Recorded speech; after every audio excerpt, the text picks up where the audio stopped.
Toute la culture HTL. Et le mix de toutes les cultures, c'est sur le 102.4, principeactif.net, radiohdr.com. L'instant d'histoire, c'est maintenant, c'est tout de suite, à l'instant. Nous retrouvons tout de suite notre docteur Mansour qui nous parle de Centrafrique et c'est le deuxième volet. Exactement. Donc c'était la dernière fois, on avait entendu la fameuse histoire de ce procès pour avoir fait sauter à la dynamite un nègre, comme on disait à l'époque. Mais en fait, il va y avoir la corvée de portage qui va non seulement s'ajouter, mais qui va être étendue à tout le territoire. Ce sera une corvée obligatoire pendant la construction et l'allongement du chemin de fer Congo-Océan.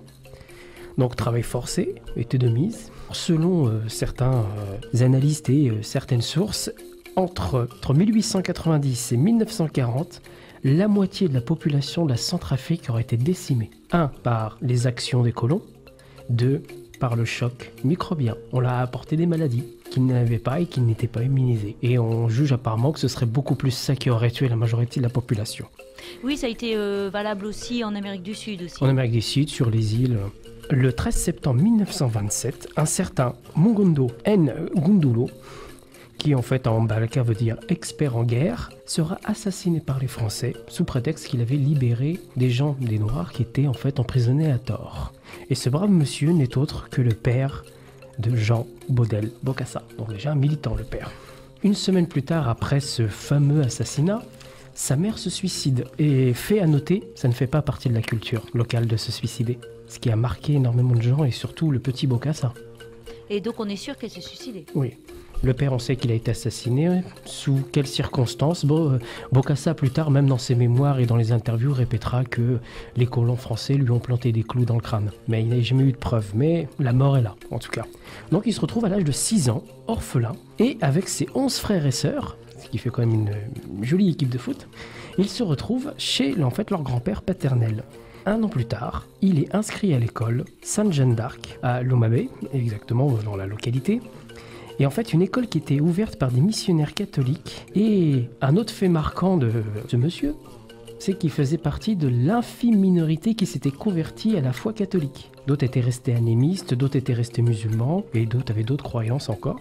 Comme il se trouve que son père était ce qu'on appelait un chef de terre, celui qui servait en fait d'intermédiaire entre les populations locales et les sociétés qui géraient, parce que vous n'oubliez pas que je vous ai dit que c'était divisé en plusieurs sociétés qui géraient le terrain. Suivra le meurtre de Barké Ngembe, chef de terre lui aussi, qui en fait fera aussi un soulèvement un peu plus tard, qu'on appellera la révolte de Congo-Wara, qui en fait est du nom qu'on appelle aussi la guerre des manches de Hou, parce que c'est ce que portaient les leaders de cette bataille, qui aurait eu 50 000 partisans. Bon, la majorité ont mal fini, parce qu'en face d'eux, il y avait 1 millier de tirailleurs, 3 000 auxiliaires. Les derniers qui auront survécu, qui s'étaient réfugiés dans des grottes, seront poursuivis et exécutés sans jugement. Donc on peut dénombrer quelques milliers de morts, on n'a jamais eu le chiffre, hein. Les chiffres varient. Mais un autre personnage est encore plus important, Barthélemy Boganda, l'abbé. C'est le premier indigène à être prêtre catholique de l'Ubangui, Chari. Il est aussi le cousin de Bokassa. Et il sera en fait le chef de file de la MESAN, qui est en fait le mouvement pour l'évolution sociale de l'Afrique noire. Vaste programme. En 1946, il siégera à l'Assemblée nationale comme le premier député noir du territoire. Brillant avenir pour ce monsieur. Dans les années 50, il est vu et il incarne la nation en éveil de ce qu'on va appeler la Centrafrique plus tard, mais à l'époque on commence à l'appeler le Centrafrique.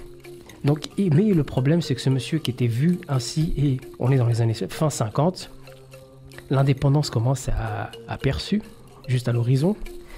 On le pressent comme le premier vrai président parce qu'il a une expérience politique, il est parfaitement lettré, il connaît bien la population locale, il connaît bien le gouvernement français, bien qu'il s'est jamais empêché de critiquer ce que faisaient les sociétés et les colons sur place.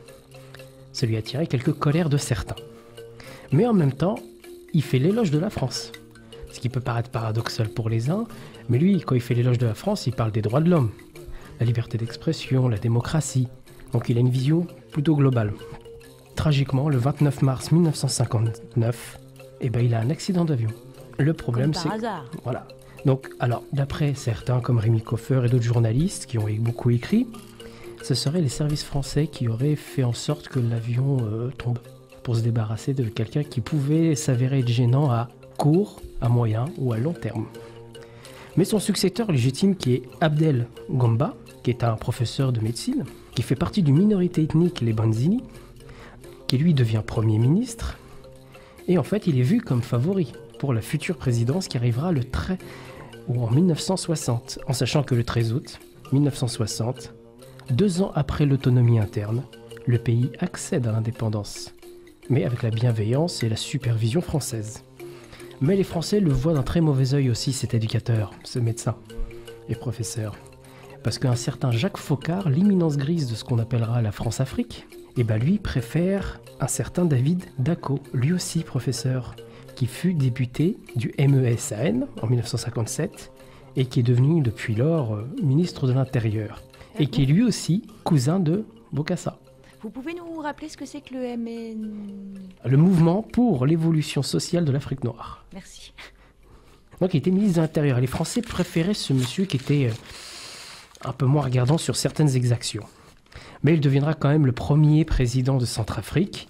Selon certaines sources, il aurait fait encercler le Parlement par une escouade de pygmées qui étaient armés de flèches empoisonnées, obligeant les députés à l'élire président. Selon d'autres sources, c'était pas forcément des pygmées, mais c'était peut-être même des agents qui étaient plus proches des services français. Maintenant, à chacun de choisir la version qui paraît une plus exotique et limite un peu de la fiction. La deuxième, peut-être un peu exagérée, c'est peut-être un mix des deux.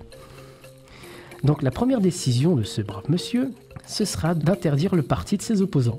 Abdel Gomba, lui, se retrouve assigné à résidence. Et curiosité, c'est qu'en fait, une partie de sa constitution qui est écrite par des conseillers français ressemble étrangement à celle de Vichy.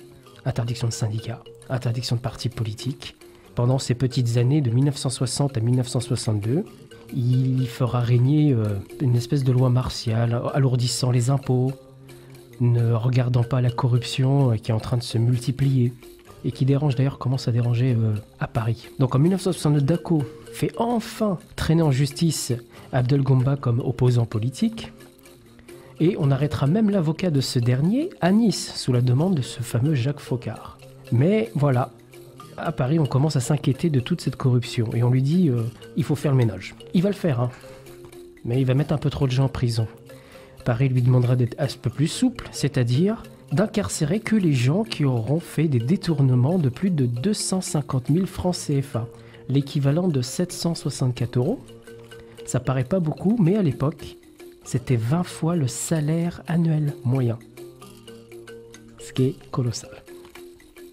Donc entre 1963 et 1965, on considère que 20 préfets finirent en prison. René Dunant, qui lui-même avait vu et a écrit un peu sur l'histoire de la Centrafrique, dira « Le seul résultat de la politique agricole en Centrafrique a été de faire naître, en contact de la population misérable, une nouvelle classe de privilégiés rémunérés sur les fonds publics. Les impôts écrasant, littéralement, la population et les paysans principalement, et surtout la filière cotonnière, parce qu'elle était en expansion. Les 6000 ressortissants français qui vivent à Bangui vivent plus qu'aisément, vu que la plupart ne regardent pas ce qui s'y passe ou voire avec complaisance. Le président Dacko, lui, va se charger de changer encore la Constitution en demandant que ce mandat de 5 ans passe à 7 et que ce soit enfin le suffrage universel. Il se présente aux élections, il est plébiscité, 100% des électeurs ont voté pour lui. En même temps, étant le seul candidat du seul parti, même si personne n'a été voté, on pourrait dire oui. Mais en septembre 1954, il fait une petite erreur qui va froncer les sourcils de Paris. Il se rapproche de la République populaire de Chine, donc de l'Est, plus du bloc soviétique. Donc, d'où communiste. Voilà. Et à la même année, il organise un emprunt national obligatoire, ce qui l'oblige à doubler les impôts, qui est en réalité, bon, on peut appeler ça comme ça, un hold-up fiscal, tout court, c'est ça.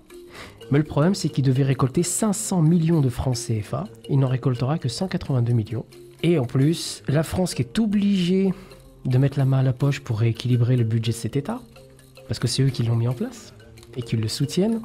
La même année, vers la fin 65, Dacko, il a un drôle...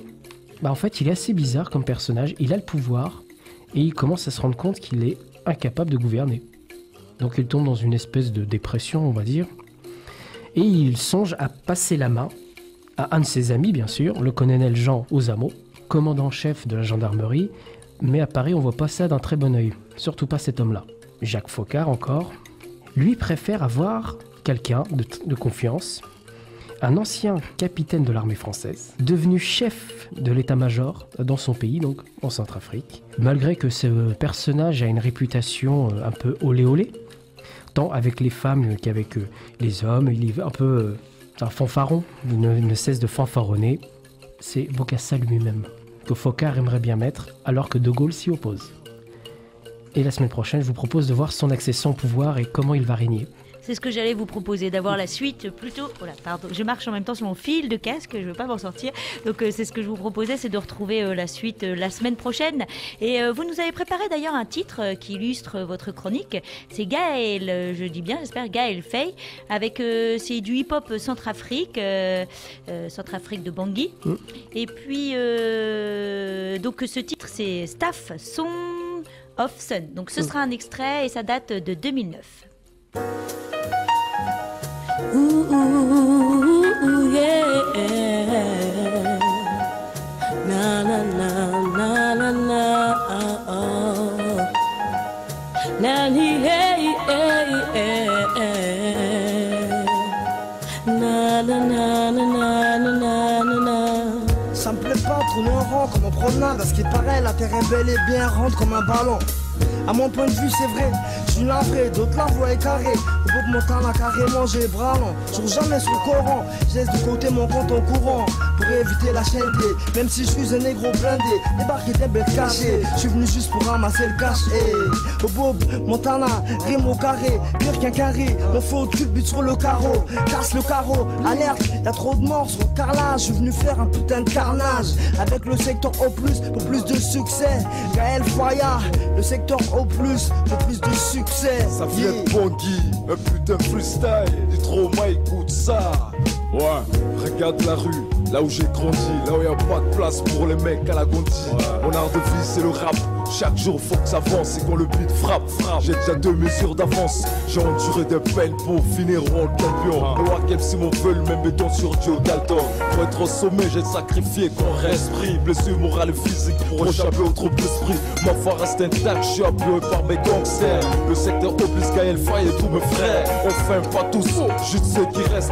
J'ai aussi connu la trahison quand j'étais encore en prison. Et puis c'est dans les épreuves que je trouve la rage continue. Dans le regard des miens que j'en puisse, la force continue. Représenter, à chaque fois représenter. Avec AKK Production, faut pas plaisanter. J'enfonce le clou pour que ta clique kiffe au maximum. Dans le pack de mon les DJ ceux qui poussent au maximum. J'ai la haine et quand je rappe, faut que ça sache. Une fois de plus c'est trop moins pour enterrer la hache. Quand je pense à toutes ces sociétés. Quand je pense, frangin, à toutes ces industries. Quand je pense à tous ces frères et sœurs, les parents que j'ai perdus, je sais plus où est ma femme, ni où sont mes enfants. Je suis noyé dans la misère, noyé dans la galère. Vraiment, après la guerre, c'est le pire cauchemar. Notre universel transformé en véritable calvaire. On est tous en enfer, tous dans la galère. Cette pluie de malheur a inondé toutes nos villes. Des cadavres d'hommes, femmes et d'enfants dans la rue. On est ok pour le nouveau départ, le pays est KO. La crise est totale, la caisse de l'État est vide. Alors, Pape 3, Son of Sun, Gaël Faye, maximum de respect. Modé qui m'aime mon matin, porte pas sans guerre. Balthazar dans la chez Guevara, le Yankati des Singa. Gaël Faye du hip-hop Centrafrique qui nous vient de Bangui, un titre de 2009 et ce titre c'est Staff Sons of Sun et c'est des groupes centrafricains et c'était pour illustrer la chronique Histoire.